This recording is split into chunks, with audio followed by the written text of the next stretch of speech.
Indian parliament में 8 अगस्त 2024 को वक्फ amendment bill 2024 introduce होता है।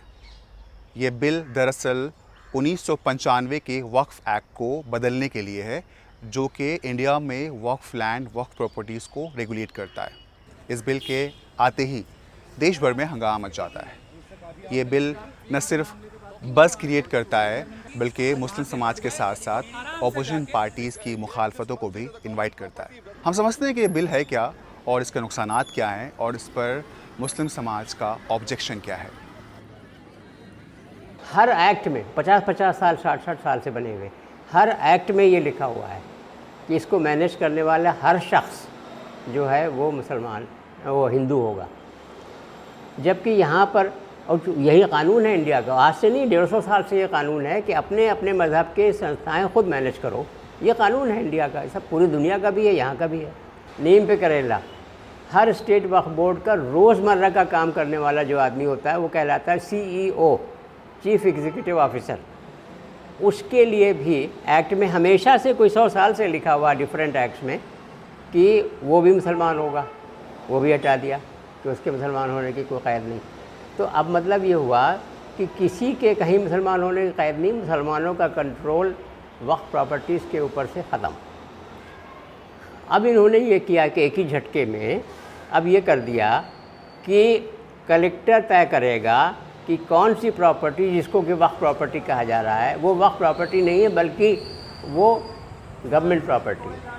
और कलेक्टर ने एक बार कह दिया, ऑर्डर कर दिया, फिर स्टेट गवर्नमेंट उसकी बुनियाद के ऊपर वक्फ बोर्ड को ऑर्डर देगी कि आप भी यही ट्रीट करें, आप अपने रिकॉर्ड में से उस प्रॉपर्टी को खारिज कर दें, वो अब वक्फ प्रॉपर्टी नहीं है। तो एक्चुअली 5 लाख से ज़्यादा प्रॉपर्टीज़ है स्टेट वक्फ की।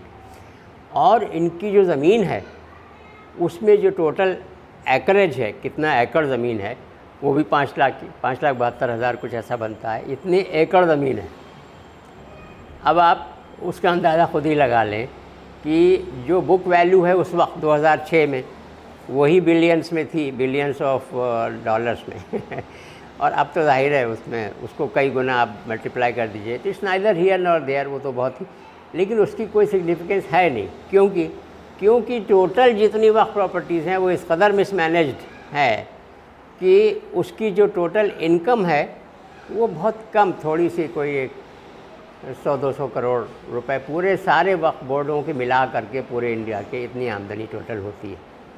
वक्फ का जो बेसिक कॉन्सेप्ट है उसी के ऊपर तरह तरह के अटैक हो रहे हैं।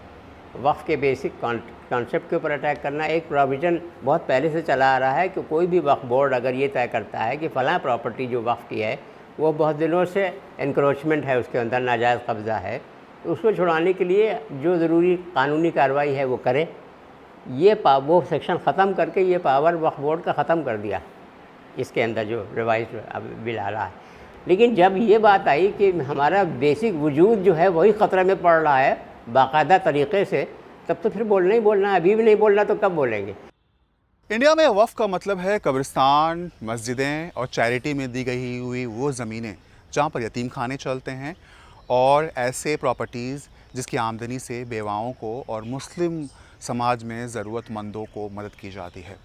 इन पैसों से वक्फ बोर्ड के ज़रिए न सिर्फ मुस्लिम समाज की बहबूद और उनके वेलफेयर के काम किए जाते हैं, बल्कि बड़ी प्लानिंग के तहत मुस्लिम समाज की जो इकोनॉमिक सिचुएशन है उसके उत्थान के लिए भी काम किया जाता है। आज़ादी के बाद वक्फ लैंड की लूट मच गई, वक्फ की ज़मीनों की, और उसमें बड़े बड़े इलाके एरिए हुकूमत ने ही हथिया लिए और उसको जो है वो एक्वायर के नाम से जो है वो कब्ज़ा कर लिया। तो ये जो कब्ज़े की जो ये परंपरा शुरू हुई, ये उसी परंपरा का एक हिस्सा है। कोई भी कानून जो छीनने की दुनिया में जितने क़वानीन जिन क़वानीन के ज़रिए से लोगों के हक़ को छीना गया, चाहे वो प्रॉपर्टी राइट्स हो या वो किसी भी तरह की शहरी हकूक़ का मामला हो, तो हुकूमतों ने मुख्तलिफ़ ज़माने में, मैं इतिहास की बात कर रहा हूँ, ये कह कर के ही छीना कि हम अच्छा कानून ला रहे हैं, आपकी बेहतरी के लिए ला रहे हैं। देखिए, हमें उम्मीद है कि कुछ बेहतर हो जाएगा इंशाल्लाह, अल्लाह ने चाहा तो। अभी नेगेटिविटी हम ज़्यादा नहीं रखते, लेकिन ये कि बहरहाल ख़दशात बरकरार हैं, लेकिन हमें ये भी उम्मीद है और ये भी यकीन है कि अगर वक्त के ख़िलाफ़ कुछ बहुत ज़्यादा उसको हड़पने की कोशिश की गई, उससे बहुत छेड़छाड़ की गई, तो लोग, सारे लोग हिंदुस्तान की, चूँकि वक्त की प्रॉपर्टियों पर सभी लोग रह रहे हैं, सभी लोग उसे यूज़ भी कर रहे हैं और सभी को उसकी हकीकत का भी पता है कि ये किसके लिए चैरिटी की जाती है, किसके लिए। तो कहीं ना कहीं जो है वो ये समाज एहसास दिला देगा कि इसकी छेड़छाड़ बेहतर नहीं है। मैं पूरे जिम्मेदारी के साथ आपके माध्यम से सदन को बताना चाहता हूं, इस बिल में जो भी प्रावधान है, आर्टिकल 25 से लेकर के 30 तक किसी रिलीजियस बॉडी का जो फ्रीडम है उसमें कोई हस्तक्षेप नहीं किया जा रहा है, ना ही संविधान का किसी भी अनुच्छेद का इसमें उल्लंघन किया गया है।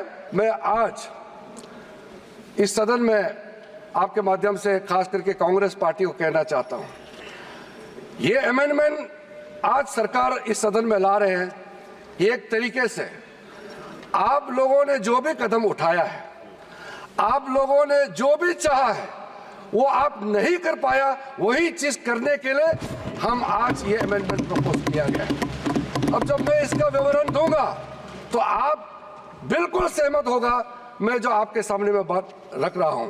मोदी गवर्नमेंट में माइनॉरिटी अफेयर्स के मिनिस्टर किरण रिजिजू इस बिल को ये कहते हुए इंट्रोड्यूस करते हैं कि दरअसल इंडिया में जो वक्फ लैंड की इरेगुलरिटीज़ हैं और वक्फ बोर्ड को जो अनलिमिटेड पावर है उसको कर्व करना है, उसके अलावा वक्फ लैंड से जुड़े हुए जो डेवलपमेंट प्रोजेक्ट्स हैं उनको इन्हांस करना है।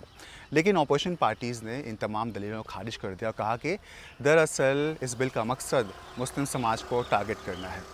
अपोजिशन पार्टीज़ के अपोजिशन के बाद इस बिल को हालांकि जॉइंट पार्लियामेंट्री कमेटी में भेज दिया गया है, जहां इस बिल पर अब मज़ीद डिस्कशन होना है।